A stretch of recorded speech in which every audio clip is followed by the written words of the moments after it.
Assalamualaikum students. Today our topic is improving comprehension skills. It means how we can improve our comprehension skills. Here are some ways through which we can improve our comprehension skills. The following are some of the ways in which comprehension skills can be improved.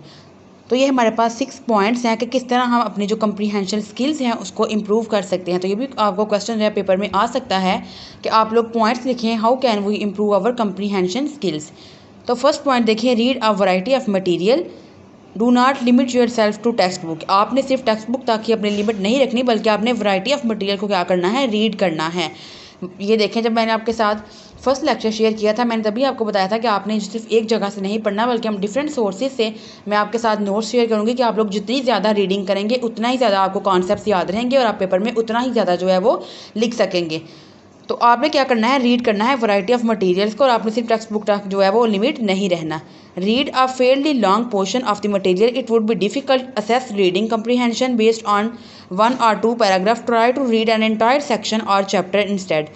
आपने ऐसा नहीं करना कि आपने सिर्फ जो है, अगर कोई लॉन्ग पोर्शन है तो आपने सिर्फ उसके 1 या 2 पैराग्राफ को ही रीड करना है, नहीं, बल्कि आपने ट्राई करें कि उसका एंटायर सेक्शन, एंटायर मतलब कंप्लीट सेक्शन, या फिर उसका इंस्टेड इसके बजाय कि आप उसका कंप्लीट चैप्टर क्या करें, रीड आउट करें। थर्ड पॉइंट देखें, सर्कल अननोन और unfamiliar words as you read. कि अगर आपके पास कोई ऐसे वर्ड्स आ रहे हैं जिससे आप अननोन है, कोई ऐसे मुश्किल वर्ड्स हैं जिससे आप अनफेमिलियर हैं, तो आपने क्या करना है, उनको सर्कल कर लेना है। After reading recall as much of the information as possible. फिर आपने क्या करना है, जब आप सारा पढ़ लोगे तो आपने रिकॉल करना है, जितनी दफ़ा पॉसिबल है आप उसको रिकॉल करें, दोहराएं। Jot down points if you like. अगर कोई ऐसा पॉइंट है जो आपको पसंद आया है तो आपने इसको क्या करना है, उन पॉइंट्स को जॉट डाउन कर लेना है। Then check the accuracy and completeness of your recollections. उसके बाद आपने क्या करना है, आपने चेक करना है अपनी एक्यूरेसी को, और अपने जो आपने कलेक्शन की है आपने इसकी एक्यूरेसी को क्या करना है, कंप्लीटनेस को चेक करना है। If the main idea as presented in a particular order, so if you can recall the structure. अगर आपका जो मेन आइडिया है आपने इसको एक पर्टिकुलर ऑर्डर में, एक खास ऑर्डर में प्रेजेंट किया है, तो आप क्या करेंगे, जो अपनी स्ट्रक्चर है उसको एक दफ़ा दोबारा से रिकॉल करेंगे। इसके बाद 6.5 वाला पॉइंट देखें, consider how interesting the subject matter is and how much you already know about the subject. सबसे पहले आप ये देखेंगे कि आप समझेंगे कि कितना जो आप टॉपिक या जो सब्जेक्ट आप रीड कर रहे हैं कितना इंटरेस्टिंग है, इसके अंदर जो मटेरियल है वो कितना इंटरेस्टिंग है, आप उसके बारे में पहले कितना जानते हैं ऑलरेडी। इसके बाद पॉइंट नंबर 6 देखें, answer question about the material after reading it. अब आपने क्या करना है, जब आपने उस पैराग्राफ को या उस आपने जो किसी भी सेंटेंस को या पैराग्राफ को रीड कर लिया, तो उसके बाद आप क्या करेंगे, आप खुद से आंसर क्वेश्चन करेंगे कि क्या आपको उसकी समझ आई है या फिर नहीं। दीज स्ट्रेटजीज में help you in achieving the following purpose.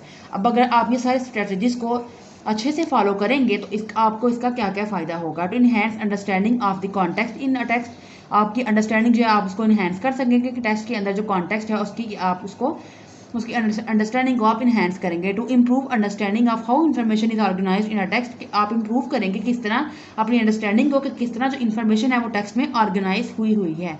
इसके बाद देखिए, to improve attention and concentration while reading. आप अपनी अटेंशन को और कंसंट्रेशन को इम्प्रूव करेंगे जब आप रीडिंग कर रहे होंगे, क्योंकि आपने इन सारे पॉइंट्स को देखना है। तो जब आप इन सारे पॉइंट्स को फॉलो करेंगे तो आप अपनी खुद ब खुद ही आपकी जो अटेंशन है और जो कंसंट्रेशन है पढ़ते हुए वो आपकी इंप्रूव होगी। To make reading a more active process. To increase personal involvement in the reading material. To promote critical thinking and evaluation of reading material. क्या आप क्रिटिकल थिंकिंग को प्रमोट करेंगे और उसके बाद आप इवेल्युएट करेंगे रीडिंग के मटेरियल को। To enhance registration and recall of text information in one's memory. क्या आप क्या करेंगे, आप इनहेंस होगी आपकी कि किस तरह आपकी रजिस्ट्रेशन का मतलब यहाँ पे यह है कि किस तरह आप अब माइंड में रजिस्टर कर लेंगे, नोट आपके जहन में हो जाएगा कि आपके मेमोरी में कि टेक्स्ट के अंदर जो इन्फॉर्मेशन थी वो क्या थी, आप दोबारा रिकॉल करेंगे तो आपके माइंड के अंदर रजिस्टर हो जाएगा।